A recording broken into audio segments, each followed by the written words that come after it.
Rajkot Jetpur 6 lane હાઈવેના ₹1204 કરોડના ખર્ચે 67 કિલોમીટરનું કામ છેલ્લા 20 મહિનાથી ચાલી રહ્યું છે, જેના લીધે રાજકોટ સહિત સૌરાષ્ટ્રથી જેતપુર અવરજવર કરતા 2.5 લાખથી વધુ લોકો પરેશાન બન્યા છે. સપ્ટેમ્બર 2022માં આ માર્ગનું કામ શરૂ કરવામાં આવ્યું હતું અને 2 વર્ષ એટલે કે સપ્ટેમ્બર 2025માં 67 કિલોમીટરના માર્ગનું સંપૂર્ણ કામ પૂર્ણ કરવાનું હતું, જેની જગ્યાએ માત્ર 20 કિમીનું જ કામ પૂર્ણ થયું છે. કામગીરી સમયસર પૂર્ણ કરાવવાની જગ્યાએ તંત્ર દ્વારા સમય અવધિ વધારી જૂન 2026 કરી દીધી છે. હાલમાં વરસાદના કારણે રાજકોટ જેતપુર હાઈવે પર ખાડા પડી જતા ભારે ટ્રાફિક જામ સર્જાય છે. આ સાથે જ બિસ્માર રસ્તાથી અકસ્માતો પણ વધ્યા છે. કોંગ્રેસના નેતાઓ સહિતના મોટી સંખ્યામાં લોકો રાજકોટ કલેક્ટર કચેરીએ પહોંચ્યા હતા. ભાજપ સરકાર ચોર હે, રોડ નહીં તો ટોલ નહીંના નારા લગાવ્યા હતા.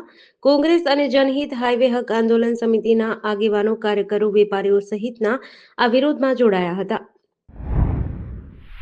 અમેરિકાના ટેક્સાસમાં ભારે વરસાદના કારણે આવેલા પૂરમાં 100થી વધુ લોકોના મોત થયા છે અને ઘણા લોકો ગુમ છે, જેમાં કેમ્પમાં રહેલી છોકરીઓનો પણ સમાવેશ થાય છે. વહીવટીતંત્ર લોકોને બચાવવા માટે મોટે પાયે બચાવ કામગીરી ચલાવી રહ્યું છે. આ દરમિયાન કેરોલિન લેવિટે જણાવ્યું હતું કે રાષ્ટ્રપતિ ટ્રમ્પ આ અઠવાડિયાના અંતમાં પૂરગ્રસ્ત વિસ્તારની મુલાકાત લઈ શકે છે. જોકે ટ્રમ્પની મુલાકાત અંગે હજુ સુધી અંતિમ નિર્ણય લેવાયો નથી. પૂરમાં 100થી વધુ લોકોના મોત થયા છે. કેર કાઉન્ટીના અધિકારીઓના જણાવ્યા અનુસાર પૂરથી ભારે અસરગ્રસ્ત કેર કાઉન્ટીમાં કેમ્પ મિસ્ટિક અને અન્ય ઘણા સમર કેમ્પો છે. રેસ્ક્યુ ટીમને 28 બાળક સહિત 84 લોકોના મૃતદેહ મળ્યા છે, જેના કારણે સેન્ટ્રલ ટેક્સાસમાં મૃત્યુ આંક ઓછામાં ઓછો 104 થયો છે. CBS ન્યૂઝના અહેવાલ અનુસાર ઇમરજન્સી ટીમો અનેક કાઉન્ટીઓમાં ગુમ થયેલા લોકોને શોધવા અને નુકસાનનું મૂલ્યાંકન કરવા માટે દિવસ-રાત કામ કરી રહી છે. ઉદયપુરમાં તસ્કર અને હવાલાનો આરોપી પોતાની ફોર્ચ્યુનર કાર પર લટકાયેલા સબ ઇન્સ્પેક્ટરને લઈને ગાડીને ગલીઓમાં દોડાવે છે, ત્યારે પોલીસ અને આરોપી વચ્ચે થયેલી અથડામણથી લેક સિટીના જૂના વિસ્તારમાં અફરાતફરીનો માહોલ સર્જાયો હતો. આરોપીએ એસઆઈને ગાડીથી કચડવાની કોશિશ કરી હતી.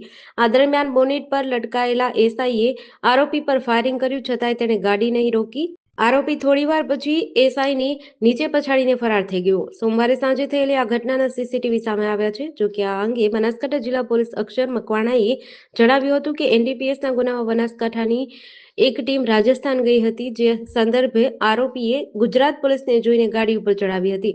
હાલ પોલીસ વધુ તપાસ કરી રહી છે. આરોપી લગભગ અડધો કિલોમીટર સુધી શેરીઓમાં એસઆઈ સાથે કાર ચલાવતો રહ્યો. એસઆઈ જયદીપે જણાવ્યું કે જ્યારે તેણે બોનેટ પર લટકતા સુરેશ પર ગોળીબાર કર્યો, ત્યારે તેણે ઝડપથી કાર ફેરવી અને મને નીચે પછાડી દીધો. આ પછી તે ફરાર થઈ ગયો.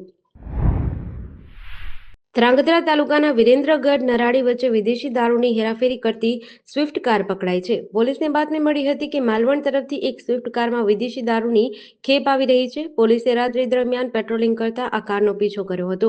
વિરેન્દ્રગઢ નરાણી વચ્ચે કાર ચાલકે સ્ટીયરિંગ પરનો કાબુ ગુમાવતા અકસ્માત થયો હતો. અકસ્માત બાદ કારમાં આગ લાગી અને બળીને ખાખ થઈ ગઈ હતી.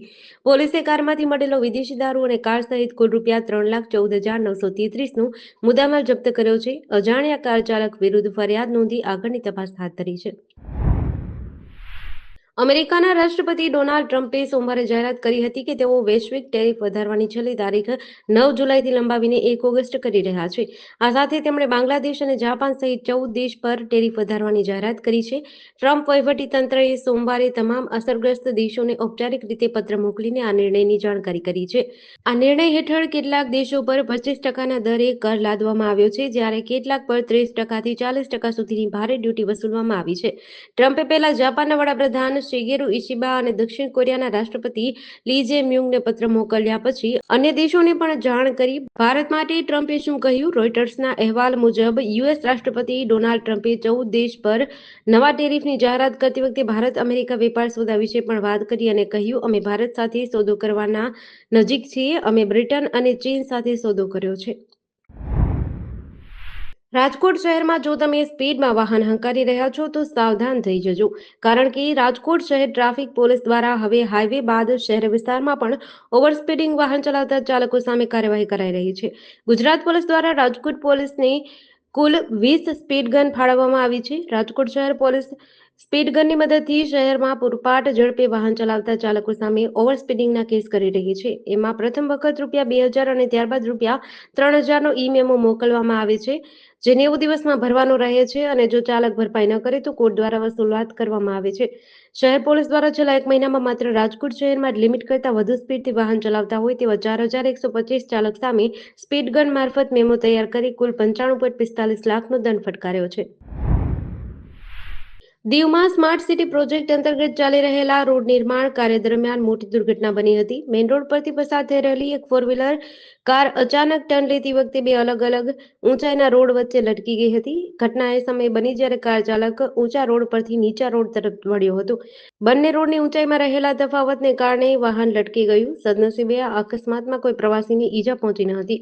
તંત્રને જાણ થતાં તુરંત જ ઘટના સ્થળે આવી ક્રેનની મદદથી કારને સલામત રીતે બહાર કાઢી હતી. તંત્ર દ્વારા વિસ્તારમાં દિશાસૂચક બોર્ડ લગાવવામાં આવ્યા છે. જો કે અજાણ્યા પ્રવાસીઓ આ સૂચના બોર્ડ તરફ ધ્યાન ન આપતા હોવાથી આવી દુર્ઘટનાઓ થાય છે. હાલમાં દીવમાં સ્માર્ટ સિટી પ્રોજેક્ટ અંતર્ગત અનેક વિકાસ કાર્યો ચાલી રહ્યા છે. રોડ નિર્માણના કારણે પ્રવાસીઓને મુશ્કેલીઓનો સામનો કરવો પડી રહ્યો છે. રાપર તાલુકાના આડેસર ગામમાં ગુનાહિત પ્રવૃત્તિઓમાં સંકળાયેલા 3 શખ્સોના ગેરકાયદેસર બાંધકામો પર બુલડોઝર ફેરવવામાં આવ્યું છે. મુખ્યમંત્રી ભૂપેન્દ્ર પટેલ, ગૃહ રાજ્યમંત્રી હર્ષ સંઘવી અને ડીજીપી વિકાસ સહાયના આદેશ અનુસાર આ કાર્યવાહી હાથ ધરાઈ છે. Border range IG Chirag Kordia અને પૂર્વ કચ્છ પોલીસ વડા સાગર બાગમારના માર્ગદર્શન હેઠળ આડેસર પોલીસ ઇન્સ્પેક્ટર જે.એમ. વાળાએ આ કામગીરી કરી. આરોપી અયુબ અનવર હિંગોરજાએ 3500 સ્ક્વેર ફૂટમાં 7 ઓરડી, સંડાસ, બાથરૂમ અને હોલનું બાંધકામ કર્યું હતું. નજર મામદ અયુબ હિંગોરજાના 2 મકાન અને 1 દુકાન તેમજ બાલારૂપા કોળીનું 1 મકાન તોડી પાડ્યું હતું. આ ત્રણેય આરોપીઓ સામે અનેક ગુનાઓ નોંધાયા છે. અયુબ અનવર સામે 15, બાલારૂપા સામે 21 અને નજર મામદ હિંગોરજા સામે 6 ગુના દાખલ થયા છે.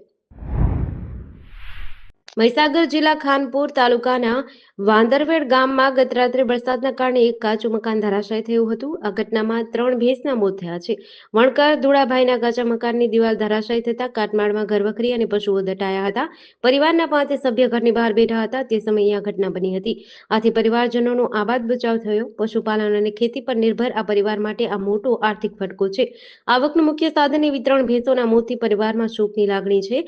તલાટી અને સરપંચને જાણ થતાં તેઓ દોડી આવ્યા હતા. આગળની કાર્યવાહી હાથ ધરવામાં આવી છે. યાત્રાધામ બેચરાજી તેમજ તાલુકા વિસ્તારના અનેક ગામડાઓમાં દારૂના દૂષણમાં દિવસેને દિવસે વધારો થઈ રહ્યો છે. દારૂ તેમજ જુગાર હાલમાં વિસ્તારમાં એટલા હદે વધ્યા છે કે નાની ઉંમરના અનેક મૃત્યુઆંકમાં વધારો, ચોરીના બનાવો, અસામાજિક તત્વો સહિતની ગેરપ્રવૃત્તિઓ વધી રહી છે. બહુચરાજીના રૂપપુરા ગ્રામજનો દ્વારા મામલતદાર કચેરી બહુચરાજી તેમજ સ્થાનિક પોલીસ સ્ટેશન ખાતે આવેદન આપી રૂપપુરા સહિતના ગામડાઓમાં દારૂ જુગારના દૂષણ અટકાવવા રજૂઆત કરી છે. આવેદનપત્રમાં જણાવ્યું છે કે રૂપપુરા ગામમાં ઘણા વર્ષોથી દેશી દારૂ તથા જુગાર જેવી બિનકાયદેસર પ્રવૃત્તિઓથી રૂપપુરા લીલાપુરા ગામમાં નાની વયે અનેક યુવાનો નશાના કારણે મૃત્યુ થવાથી અનેક મહિલાઓએ નાની ઉંમરમાં વિધવા થવાથી વેદનાઓ ભોગવવી પડી રહી છે.